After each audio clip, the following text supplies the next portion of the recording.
Hello student, आज हम modulus function explain करेंगे। कुछ फंक्शंस, कुछ सम टाइप के फंक्शंस हैं, उनके ग्राफ को हम डिस्कस करेंगे। तो हम आगे डोमेन रेंज को हम और अच्छे से डीपली समझ पाएंगे कि किसी फंक्शन का डोमेन रेंज हम कैसे जनरली निकालते हैं। तो अगर हम इस फंक्शन, इन ग्राफ्स को अगर हम समझ लेंगे, कुछ डिफरेंट टाइप के कुछ सम फंक्शंस हैं, तो हम अच्छे से डोमेन और रेंज आसानी से निकाल पाएंगे। तो ये जो फंक्शन है हमारा y is equal to f x mod x, modulus function बोलते हैं। Mod means absolute value. Absolute value क्या होती है? मॉड की वैल्यू चाहे माइनस हो या प्लस हो, उस पर कोई फ़र्क नहीं पड़ने वाला, वो हमेशा क्या देता है? Positive value, absolute value. तो यहाँ पर अगर हम मॉडुलस फंक्शन ले रहे हैं मॉड ऑफ एक्स, तो यहाँ पर दो केस बन सकते हैं, या तो एक्स पॉजिटिव लिया जाए और या तो एक्स नेगेटिव लिया जाए। तो अगर हम x को पॉजिटिव रखते हैं तो भी इसकी वैल्यू हमेशा पॉजिटिव आएगी, और अगर y की यानी एफ की वैल्यू हमेशा क्या आएगी? पॉजिटिव। लेकिन अगर हम x नेगेटिव लेंगे तो भी ये वैल्यू हमेशा पॉजिटिव है। इसलिए हम क्या करते हैं, यहाँ पर दो केस बना लेते हैं। एक x को हम क्या मान लेते हैं? पॉजिटिव, और एक बार x को क्या ले लेते हैं? नेगेटिव। तो अब इस ग्राफ को ध्यान से देखें तो क्या निकल के आता है कि ये जो आपका 1 है, फिर ये 2 है, ये 3 है। तो 1 पे इसकी वैल्यू क्या होगा? अगर हम x को पॉजिटिव ले रहे हैं तो 1 पे 1 रहेगा, 2 पे 2 ही रहेगा। तो 2 पे ये 2 पहुंच जाएगा, 3 पे 3 पहुंच जाएगा, 4 पे 4। तो इस तरह से ये ग्राफ आ जाएगी। अगर हम इधर की बात करें, x को नेगेटिव लिया जाए, -1 लें, तो भी ये पॉजिटिव ही रहने वाला है। तो x इज इक्वल टू -1 पे y की वैल्यू 1, -2 पे y की वैल्यू 2, -3 पे y की वैल्यू 3। यानी कि जब हम f को x लिया, यानी कि x का है पॉजिटिव लिया, तो इधर वाला ग्राफ बन रहा है। अगर x को f की वैल्यू -x यानी x को नेगेटिव ले रहे हैं, तो हमारा ग्राफ इधर बन रहा है। तो ये रहा मॉड एक्स का। अब इसमें ज़रा ध्यान दीजिए, चाहे x नेगेटिव लें, चाहे पॉजिटिव लें, चाहे ज़ीरो लें, कुछ ना कुछ वैल्यू तो दे रहा है। यानी x कुछ भी ले सकते हैं नंबर लाइन पे। तो जब नंबर लाइन पे x की वैल्यू कुछ भी रख सकते हैं तो वो रियल नंबर हो जाता है। इसका मतलब डोमेन हमारा क्या हो गया है? Real number. और रेंज की अगर हम बात करें y की वैल्यू, तो आप देख रहे हैं चाहे x पॉजिटिव लें चाहे x नेगेटिव लें, ये हमेशा पॉजिटिव वैल्यू देगा। y की वैल्यू हमेशा क्या आ रही है? पॉजिटिव। इसका मतलब रेंज पॉजिटिव रियल नंबर। यहाँ तक क्लियर हो गया होगा, यहाँ तक कोई डाउट नहीं है। चलिए आगे बढ़ते हैं। सिग्नम फंक्शन, एक और फंक्शन की हम बात करते हैं कि सिग्नम फंक्शन क्या होता है। तो सिग्नम फंक्शन ये है मॉड एक्स अपॉन एक्स जब x ज़ीरो ना हो, क्योंकि अगर x ज़ीरो कर देंगे तो ज़ीरो पे डिफाइन नहीं होता, अनडिफाइंड फंक्शन हो जाता है। किसी भी वैल्यू को अगर हम 0/0 लिख दें या इन्फिनिटी अपॉन इन्फिनिटी, तो ये अनडिफाइंड माना जाता है, ये मीनिंगलेस हो जाता है। तो इसलिए यहाँ पर x ज़ीरो नहीं होना चाहिए, और दूसरा x इक्वल टू ज़ीरो पे, यानी कि दो ऐसी केसेस बनाए, एक मॉड एक्स अपॉन एक्स और एक ज़ीरो। अगर ये दो एक साथ केस है, एफ एक्स की वैल्यू अगर ये दो एक साथ मिल रही है, जब x ज़ीरो ना हो तो मॉड एक्स अपॉन एक्स हो, और x ज़ीरो हो तो ज़ीरो हो, तो इस पूरे इस तरह के जो फंक्शन को सिग्नम फंक्शन बोलते हैं। अब देखिए, इसको हम इस तरह भी ले सकते हैं, एक बार x को पॉजिटिव लें तो ये रिजल्ट क्या देगा? पॉजिटिव देगा। अगर x को नेगेटिव रखते हैं तो यहाँ तो कोई फ़र्क नहीं पड़ेगा, ये पॉजिटिव ही रहेगा, और यहाँ -1 हो जाएगा। अगर x इक्वल टू 1 लेते हैं, -1 लेते हैं, तो ये तो +1 हो जाएगा, और ये -1, तो ये -1। इस अब 2 लेते हैं तो यहाँ पर 2 और यहाँ पर 2, तो 1 दे देगा। -2 अगर लेते हैं तो -2, ये -2, ये 2/2, ये भी 1। कुल मिला करके x पॉजिटिव लेंगे तो हमेशा 1 देगा, और x नेगेटिव लेंगे तो हमेशा ये वैल्यू क्या देगी? -1। लेकिन अगर x ज़ीरो है तो ये ज़ीरो दिया ही है पहले से, तो ये तो पहले से दिया है, लेकिन यहाँ पर दो केस अराइज हो रहा है, x पॉजिटिव और x नेगेटिव। तो कुल मिला करके ये जो f(x) की वैल्यू है, यानी कि जो रेंज की वैल्यू है, वो हमेशा यही आ सकता, इसके अलावा और कुछ मिलेगा है नहीं। तो रेंज तो हमारा फिक्स हो गया -1 0। इसको मैंने इंटरवल में नहीं रखा, इसको मैं इंटरवल में नहीं रखूँगा। आपको स्टार्टिंग में मैंने कुछ इंटरवल के हिंट दिए थे, उसको आप दोबारा देखिएगा वीडियो, और उसमें देखिएगा कि इंटरवल, ओपन इंटरवल कैसे बनाते हैं, क्लोज इंटरवल कैसे बनाते हैं। तो यहाँ पर ना ओपन इंटरवल बनेगा ना क्लोज, क्योंकि यहाँ पर 3 फिक्स वैल्यू दे दी, इसके अलावा कुछ मिल ही नहीं सकता। इसके बीच, इसके बाद, इसके पहले की बात ही नहीं है, सिर्फ और सिर्फ ये 3 वैल्यूज हैं, इसको हम ब्रैकेट में रख देते हैं। ओके। और डोमेन तो आपको पता है, चाहे पॉजिटिव लें चाहे नेगेटिव, x की वैल्यू कुछ भी ली जा सकती है यहाँ पर, इन्होंने तीनों केस की बात की, पॉजिटिव ले सकते हैं, नेगेटिव ले सकते हैं, जीरो ले सकते हैं। तो रेंज तो आपका फिक्स हो गया, डोमेन आर हो गया। यहाँ तक समझ में आ गया होगा। तो आगे बढ़ते हैं। ग्रेटेस्ट इंटीजर फंक्शन, नेक्स्ट है ग्रेटेस्ट इंटीजर फंक्शन। तो अब ग्रेटेस्ट इंटीजर फंक्शन क्या है? एफ एक्स, ये जो ब्रैकेट लगा हुआ ना, यही आपको ग्रेटेस्ट इंटीजर फंक्शन को शो करता है, डिनोट करता है।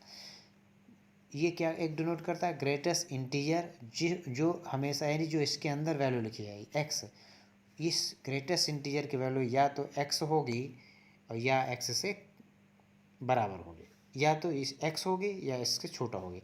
यानी इसके अंदर अगर 2 लिखा है तो या तो इसकी वैल्यू 2 होगी या 2 से कम, 2 से ज़्यादा नहीं हो सकती। और दूसरी शर्त क्या है? इंटीजर वैल्यू देगा। ये जो लगा हुआ ना ब्रैकेट, ये क्या शो करता है? It gives only integer value. Integer समझते हैं ना, 0 1 2 3 4 5 या -1 -2 -3। तो अब यहाँ पर देखिए बहुत ही इम्पोर्टेंट है, आगे चल के इसका यूज़ होगा। तो अगर हम यहाँ पर 1.5 ले लेते हैं तो रिजल्ट 1 देगा। 2.3, अगर हम 2.3 ले लें तो क्या आ रहा है? अगर हम यहाँ पर 2.3 तो रिजल्ट हमारा क्या दे रहा है? 2 दे रहा है।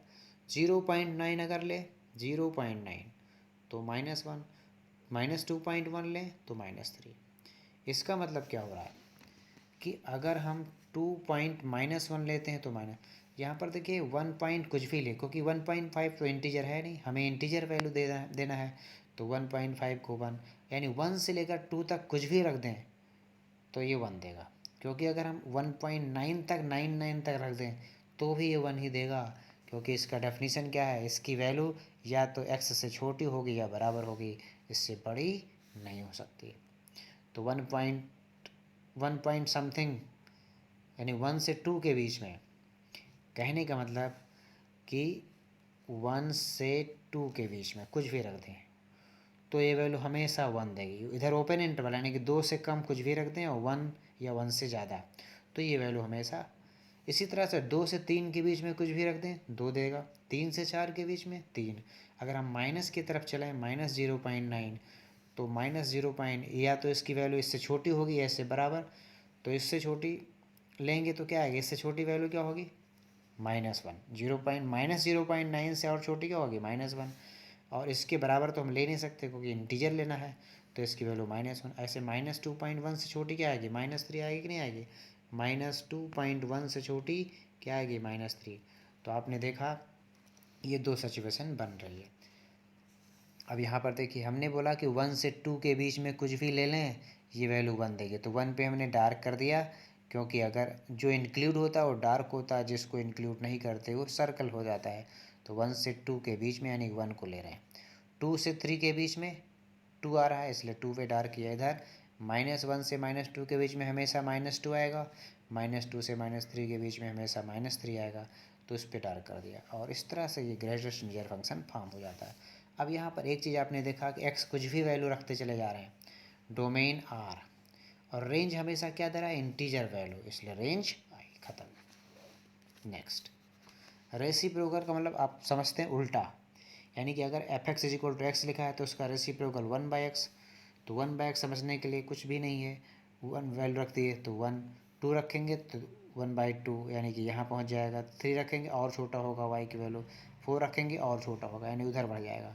अगर माइनस में रखेंगे x की वैल्यू -1, x की वैल्यू 2 रख देते हैं तो 1/2, y की वैल्यू और कम हो गई, 3 रख दें और कम y की वैल्यू।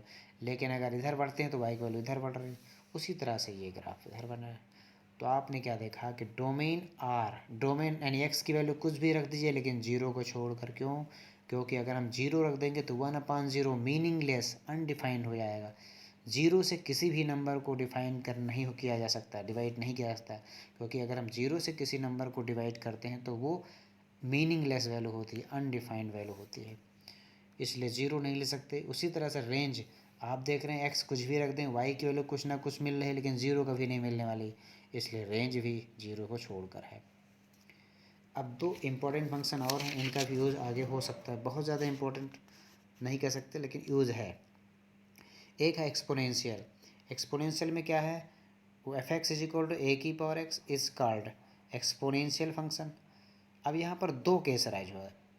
ए जो ए लिखा ना एक्सपोनेंट, जिस पे एक्सपोनेंट लगा रहे हैं, इसकी वैल्यू या तो 1 से बड़ी हो या 1 से छोटी, 1 नहीं ले सकते, क्योंकि अगर हम 1 पे कुछ भी पावर लगाएं हमेशा 1 देता है। अगर 1 को इन्फिनिटी पे ले जाएंगे तो ये इन्फिनिटी, 1 पे कुछ भी पावर लगाएं ये 1 ही देने वाला है, इसलिए मीनिंगलेस हो जाएगा ये, इसलिए 1 पे डिफाइन नहीं करते हैं। 1 से बड़ा 1 से छोटा। तो 2 केस बना लीजिए। पहला केस बनाया a इज़ ग्रेटर देन 1, तो आप देख रहे हैं a से ग्रेटर देन 1। अब x की वैल्यू अगर हम 0 रखते हैं, a की पावर x लिखा हुआ था ना, a की पावर x, अगर हम a की पावर 0 लेते हैं तो ये 1 हो जाता है, क्योंकि किसी भी एक्सपोनेंट पे 0 पावर 1 होती है, तो वो अब उस पर 1 पावर लगाएंगे। अगर हम a की वैल्यू, जैसे हमारा a की पावर x था, a की वैल्यू 1 से छोटा ले रहे थे, बड़ा ले रहे हैं, तो अगर 2 लेंगे, 1 की वैल्यू क्या ले लें, 1 की वैल्यू क्या ले रहे हैं, 2 ले लें, तो 2 की पावर 0 1, 2 की पावर 1 क्या दे देगा 2, 2 की पावर 2 और बढ़ता जाएगा, यानी ग्राफ बढ़ रहा है। अगर 1 से 2 की पावर, अब 1 से इधर नीचे माइनस की तरफ जाएँ तो एक ग्राफ, तो आप देखिए ये ग्राफ इससे मिलेगा ना, ये घटता जाए और एक स्थिति ऐसी आएगी कि ये जो लाइन है इस एक्सिस में जाके मिल जाएगा, यानी कि 0 हो जाएगा।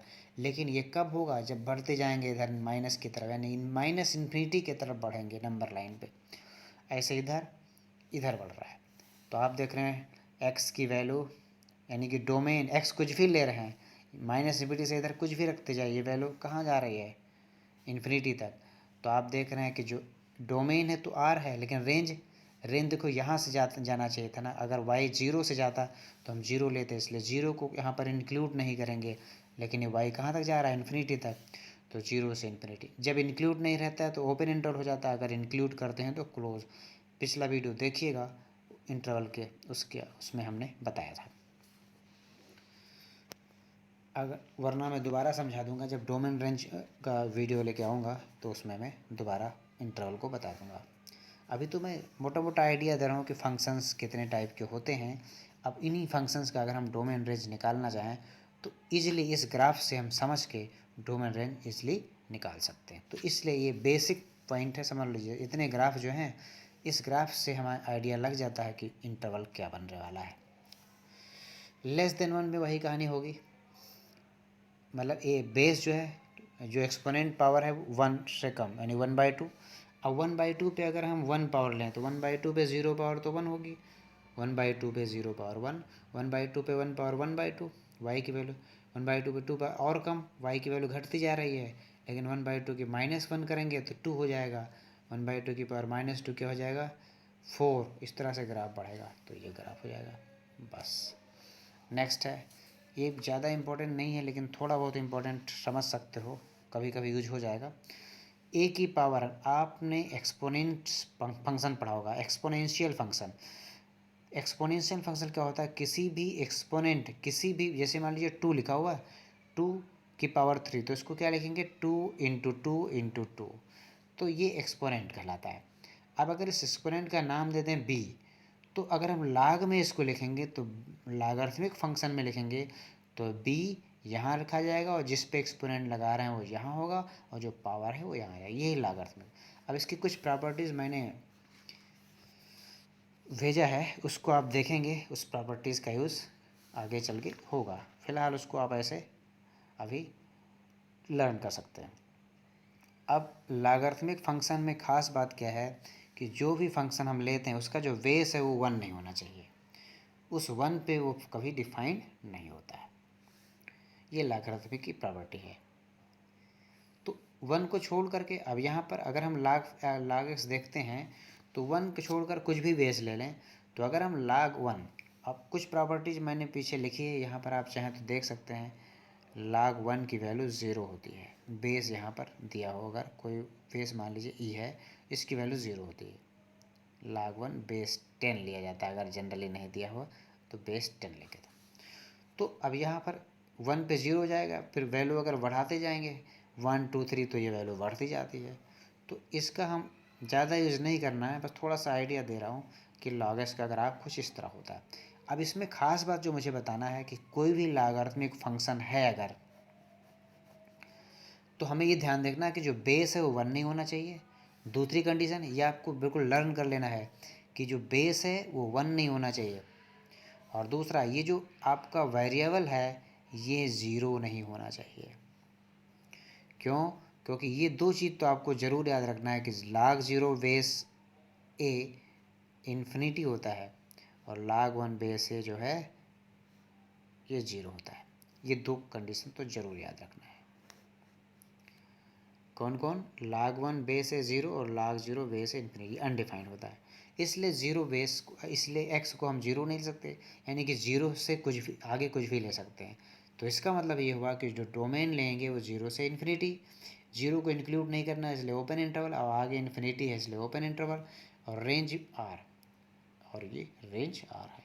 तो इसका मैंने स्टार्टिंग में कुछ इंटरवल भी, उसको आप देखेंगे तो ये इंटरवल के बारे में, वरना मैं जो डोमेन रेंज का एक वीडियो बनाऊंगा उसमें मैं इंटरवल को दोबारा बताऊंगा। ये तो मैं एक डोमेन रेंज का समझने के लिए कि किसी फंक्शन, अगर हम डिफरेंट टाइप के फंक्शंस दिए हों तो डोमेन रेंज कैसे निकालते हैं, उसके लिए मैंने इस ग्राफ को बताया। इस ग्राफ को आप एक दो बार करेंगे प्रैक्टिस तो उम्मीद करता हूँ ये आप समझ जाएंगे। अगर कोई दिक्कत होती है तो कमेंट करेंगे। धन्यवाद।